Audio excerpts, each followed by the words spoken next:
One of the biggest topics at this year's legislative session, how to get more kids into pre-K so they're not already behind when they start kindergarten. The fight comes over how to do it and how to pay for it. News 13's Rachel Knapp is live at the Roundhouse. Rachel?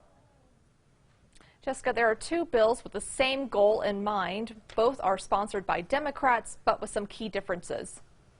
This year, that is our focus. We feel really good about where it's at. We feel really good about the potential for it to have an impact on families all across the state, and we'll keep building from there. One of the governor's wish list items is House Bill 83, which would set up the Early Childhood Trust Fund. It's a one-time $320 million appropriation towards that fund.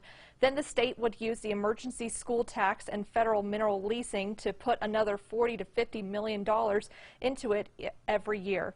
She's pushing for this bill after her idea of dipping into the state's permanent funds was blocked by the powerful Senate Finance Committee last year. But two House Democrats are not giving up on the governor's old plan. I mean, this is a tremendous game changer. We don't want to save the money for the next generation of poor kids. We want to grow a first-class economy for all of our children. Representatives Maestas and Javier Martinez are pushing for House Joint Resolution 1.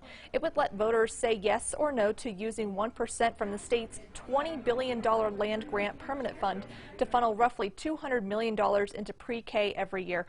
And we're told the governor is not against that House Joint Resolution. She just wants those permanent funds going towards early childhood programs, however way they can make it work.